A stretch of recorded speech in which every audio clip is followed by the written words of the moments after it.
ఓం స్థాపకాయ చ ధర్మస్య సర్వధర్మస్వరూపిణే అవతారవరిష్ఠాయ రామకృష్ణాయ తే నమః. అందరికీ నమస్కారం. శ్రీ రామకృష్ణ కథామృతం. రామకృష్ణుల వారు అంటారు, భగవంతుని గురించి మనం ఎలా తెలుసుకోగలం?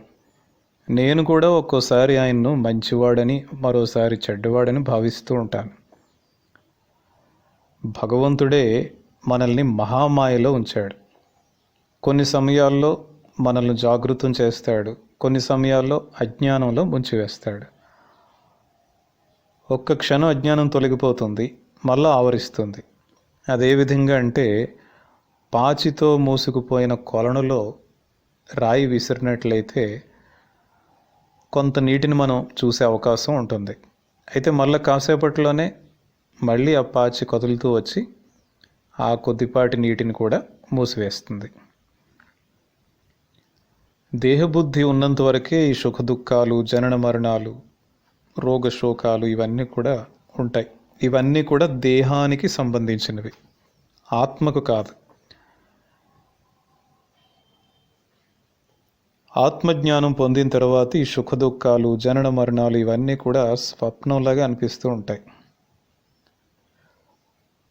మనం భగవంతుని గురించి ఏం తెలుసుకోగలం? ఒక షేరు పాత్రలో 10 షేర్ల పాలను ఉంచగలమా? తర్వాత రామకృష్ణుల వారు మాస్టర్ మహాశయతో ఒక మాట అంటారన్నమాట. ఇలా చూడు, ఇక్కడికి వచ్చేవారందరి సందేహాలు తీరిపోతాయి కదా, నువ్వేమంటావు? మహేంద్రనాథ్ గుప్తా అవునండి అంటారు. అంటే ఎంత చక్కగా రామకృష్ణుల వారే స్వయంగా చెప్తున్నారన్నమాట. ఇక్కడికి వచ్చేవారి సందేహాలన్నీ తీరిపోతాయి కదా అని. అంటే మనకి అభయం ఇచ్చారు. ఇంకా రామకృష్ణుల వారు చెప్తారు, సరళమైన స్వభావం కలిగినట్లయితే భగవంతుణ్ణి శీఘ్రంగా పొందే అవకాశం ఉంటుంది. సన్మార్గం, దుర్మార్గం అని 2 మార్గాలు ఉన్నాయి. మనం ఎప్పుడు కూడా సన్మార్గంలోనే వెళ్తూ ఉండాలి. అదే విధంగా అంటే తినేటప్పుడు నాలుకకు ఒక వెంట్రుక తగిలిన ఆ ముద్దను అలాగే బయటికి ఉమ్మివేయాల్సి వస్తుంది. అదేవిధంగా దుర్మార్గం వైపు ఏమాత్రం కూడా వెళ్ళకూడదు. భగవంతుని సృష్టిలో సర్వం సంభవించే అవకాశం ఉంది అన్న విశ్వాసం ఉంటే చాలు. నేను అనుకుంటున్నదే నిజం, మిగిలిన వారు భావిస్తున్నది తప్పు అనే భావాన్ని మనస్సులోకి పొరపాటును కూడా రానివ్వకూడదు. అటువంటి విశ్వాసం మనలో ఉన్నట్లయితే తర్వాత మిగిలినదంతా భగవంతుడే మనకు వివరిస్తాడు. భగవంతుని లీలలు మానవులు ఏ విధంగా అర్థం చేసుకోగలరు? భగవంతుని లీలలు అనంతాలు. అందుకే నేను ఎప్పుడు కూడా వాటిని అర్థం చేసుకునే ప్రయత్నం ఏమాత్రం కూడా చేయలేదు. భగవంతుని సృష్టిలో సమస్తం సంభవమే అని నేను విన్నాను. దాన్ని మనసులో ఉంచుకొని మిగిలిన ఆలోచనలు విడిచిపెట్టి భగవంతుడినే ధ్యానిస్తూ ఉంటాను. భగవంతుడి లీలలు తెలుసుకోవడం సాధ్యమా? భగవంతుడు మనకు ఎంతో సమీపంలో ఉన్నాడు, అయినా సరే తెలుసుకోలేకుండా ఉన్నాం. శ్రీకృష్ణుడు సాక్షాత్తు భగవంతుడే అని బలరాముడు తెలుసుకోలేకపోయాడు. భగవంతుడు తన మాయచే సర్వాన్ని కప్పి ఉంచాడు, ఏమాత్రం కూడా ఎవరికి తెలియనివ్వడు. కామనీ కాంచనాలు మాయ. ఈ మాయను తొలగించి చూసినట్లయితే భగవంతుడిని దర్శించుకునే అవకాశం ఉంటుంది. ఒకసారి రామకృష్ణుల వారు ఈ విషయాన్ని మరొకరికి వివరిస్తూ ఉంటే అప్పుడు భగవంతుడు రామకృష్ణుల వారికి ఒక అద్భుతమైన దృశ్యం చూపించాడంట. అదేంటో చెప్తున్నారన్నమాట. కామార్పుకూరులో ఒక కొలను, దానిలో ఒక వ్యక్తి పాచిని చేత్తో త్రోసివేసి నీళ్లు త్రాగుతున్నాడు. నీళ్లు స్ఫటికంలాగా చక్కగా స్వచ్ఛంగా ఉన్నాయి. ఆ సచ్చిదానంద స్వరూపుడే మాయ అనే పాచితో కప్పబడి ఉన్నట్లు నాకు ఆ దర్శనం ద్వారా తెలిసింది. ఆ దర్శనం ద్వారా నాకు భగవంతుడే చూపించాడు ఆ విధంగా. ఆ పాచిని తొలగించినప్పుడే నీరు త్రాగే అవకాశం ఉంటుంది.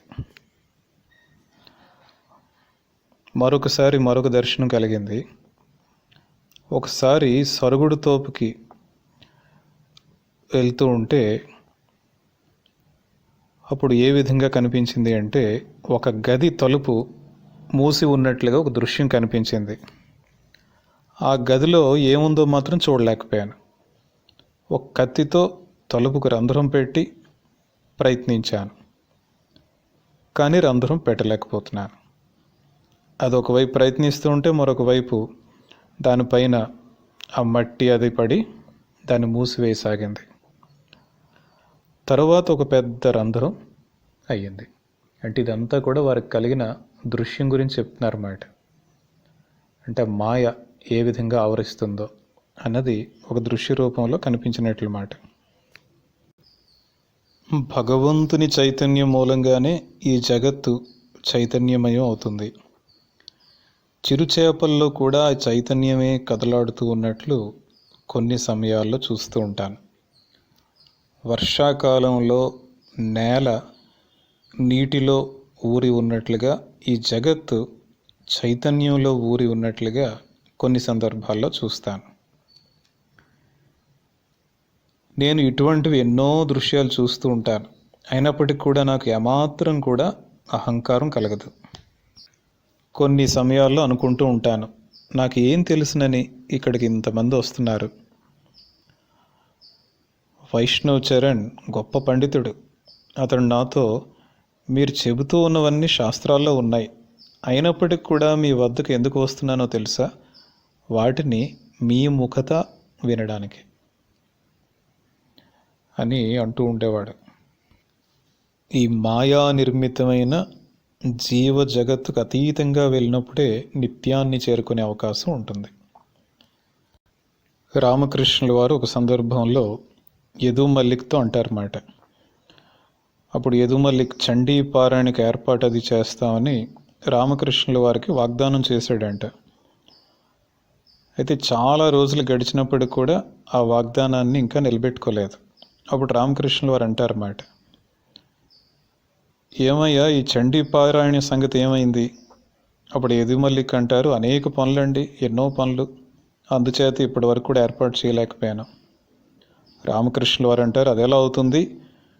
పురుషుని మాట ఇచ్చి వెనక్కు తీసుకోకూడదు. పురుషుడు ఎప్పుడూ కూడా మాట ఇచ్చి వెనక్కి తీసుకోడు. అందుకే అంటారు, పురుషుడి మాట ఏనుగు దంతం ఒకేలాంటివి అని. ఆ ఏనుగు దంతం వెలుపలకు వస్తాయి కానీ వెనకపోవు కదా, ఏమంటావు అని ఇంకా అంటారు మాట రామకృష్ణుల వారు. నువ్వు నేర్పరివి, లెక్కలు కట్టి పనిచేస్తావు. బ్రాహ్మణుడి ఆవులాగే తక్కువగా మేయాలి, అధికంగా పేడ వేయాలి, బిందెల కొద్దీ పాలు ఇవ్వాలి. ఈ విధంగా చెప్పేసరికి అందరూ గట్టిగా నవ్వుతారన్నమాట. ఇంకా రామకృష్ణుల వారు యదు మల్లిక్తో అంటారు, నాకు అర్థమైంది, నువ్వు రామ్జీవన్పురిలో ఉన్న శిల వంటి వాడవు, సగం ఉష్ణం సగం శీతలం. నీ మనస్సు భగవంతుని పైన ఉంది, సంసారంలో కూడా ఉంది. అందరికీ నమస్కారం.